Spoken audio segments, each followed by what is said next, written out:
अगर आप कथा से लाभ चाहते हैं, लाभ, अगर आप वास्तव में कथा से, और मैं लिख के दे सकता हूं कि परिणाम देती है कथा, बस तुम ये काम करके तो देखो।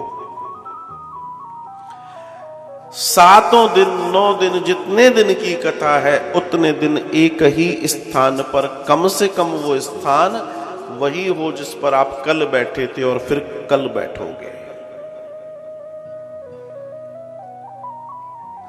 या आपके पास जीवन में ध्यान रखना, जब भी कथा श्रवण कर रहे हो या करते हो या करने कहीं जाते हो, आसन पर बैठकर कथा श्रवण करें। आपके पास अपना आसन होना चाहिए।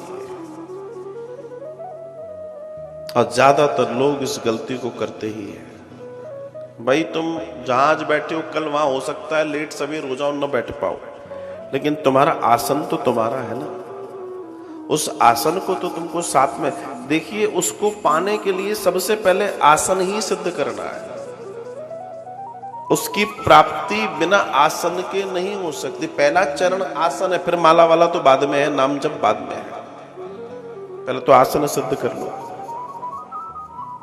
आपके पास जैसे हर एक व्यक्ति की कोई अपनी ड्यूटी होती है, उसकी ड्यूटी के उपकरण होता है। जैसे पुलिस वाले के पास आपको डंडा मिल जाएगा, पिस्टल मिल जाएगी, बिना उसके पुलिस वाला समझ में नहीं आएगा। ऐसे ही वैष्णव के पास, गोविंद के प्यारों के पास, उनके पर्स में, उनके बैग में, उनके थैले में अपना आसन जरूर होना चाहिए।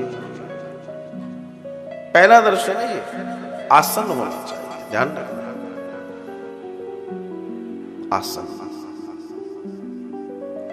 तो आप जब कथा श्रवण कर रहे हैं तो आसन का ध्यान रखें। और दूसरा, उन 7 दिनों में या जितने दिन की कथा है, अनुशासन का ध्यान रखें, ब्रह्मचर्य का ध्यान रखें, हिंसा न हो इसका ध्यान रखें,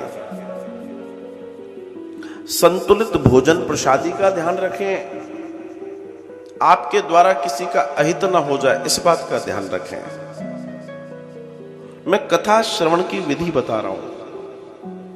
अगर वास्तव में कथा से अपने जीवन के कल्याण के लिए आप तैयार हैं तो सुन लें इस बात को।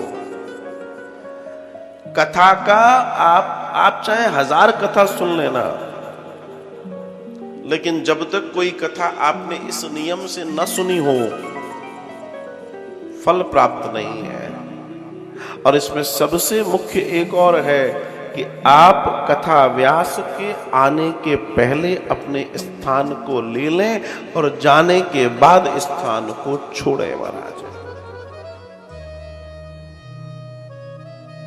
ये चीजें लोग कहते हैं ना, अंतर नहीं आ रहा। क्यों नहीं आ रहा? क्योंकि आप वैसे कर नहीं रहे हैं जैसे करना चाहिए।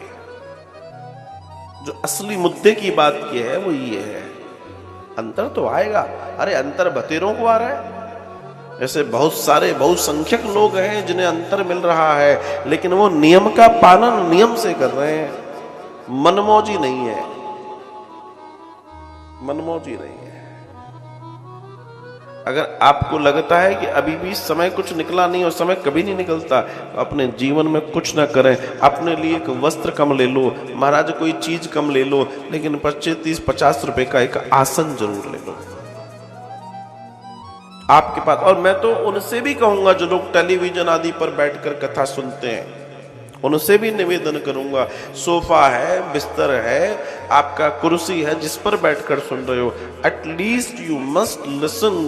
मतलब मेरी एक निवेदन है कि आपको आसन पर बैठकर सुनना चाहिए। इससे पता क्या फायदा होगा? फिर आपका मन क्या है उससे एक मतलब नहीं है, लेकिन धीमे धीमे आपको आसन की आदत पड़ जाएगी। और जब आपको आसन की आदत पड़ जाएगी तो धीमे धीमे अनुशासन भी आने लगेगा, मामला अपने आप सुंदर होने लगेगा। तो जब आप कथा में पहुंचे तो आपके बाद ही, मतलब आप अपने समय से 10 मिनट पहले पहुंचे। और ये नियम बताया गया है, कभी भी व्यासपीठ को पीठ नहीं दिखाई जाती। जाएं तो जाने के बाद जाएं। छोटी छोटी बातें जीवन बदल देती हैं। भोजन प्रसादी कथा श्रवण के समय पर ऐसी हो जैसे बिल्कुल हल्की। ध्यान रखें इस बात को। अगर हो सके तो भूमि पर शयन करें, बाकी सख्त चीज पर शयन करें। छोटी छोटी चीजों के साथ, छोटी छोटी चीजों के साथ अपने आप को जोड़िए। जब कथा श्रवण करने जा रहे हैं तो जो भी कथा है, आपके मन में आपके गुरु मंत्र का चलना परम आवश्यक है महाराज। आपको जो गुरु मंत्र मिला है वो निरंतर निरंतर निरंतर आपके अंदर चलता रहे। नहीं है तो भगवान का नाम चलता रहे, नाम जब चलता रहे, लेकिन चलता रहे, निरंतर चलता रहे। ध्यान रखें इस बात को। और फिर मैं आपसे कह दूं, ये चीजें तब हो पाती हैं जब आपके जीवन में कोई गुरु, कोई सदगुरु होता है। बिना उसके नहीं हो पाती, तब हो पाती है। तो अपने जीवन को बैलेंस करने की कोशिश कीजिए। ईश्वर ने तो हमें ये मौका दे दिया है, लेकिन इस मौके को बुनाया कैसे जाए। भगवान ने हमें कथा दे दी, घर पे बैठे दे दी, हमें बहुत ज्यादा भटकना, जानना, इधर उधर न करना पड़ा। चलो ये भी अच्छी बात है, लेकिन फिर मैं एक बात यहां कह दूं कि इन सबको जो मिला है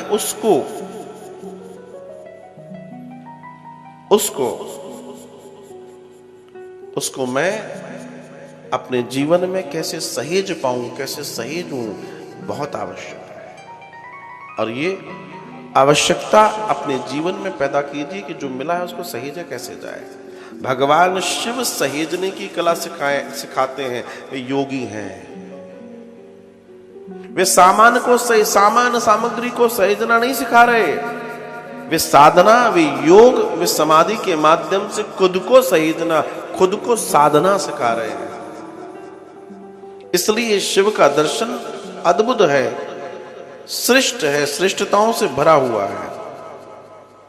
उनने ये कृपा की हमारे ऊपर कि हमें इस महाशिवरात्रि पे शिव महापुराण का दर्शन दे दिया। क्या चाहिए और क्या चाहिए हमें? सोचिए, समझिए, जानिए। जो उसका प्रेमी तो है, जिसने हम पे उड़ेल दिया है। वे आशुतोष जहां है, जिस स्थिति में है, लेकिन वो हम पर कृपा कर रहे हैं। तो इस कृपा को जितना अपने जीवन को गिफ्ट के तौर पे दें हम, तो ज्यादा अच्छा है, वरना तो ठीक है जैसा है।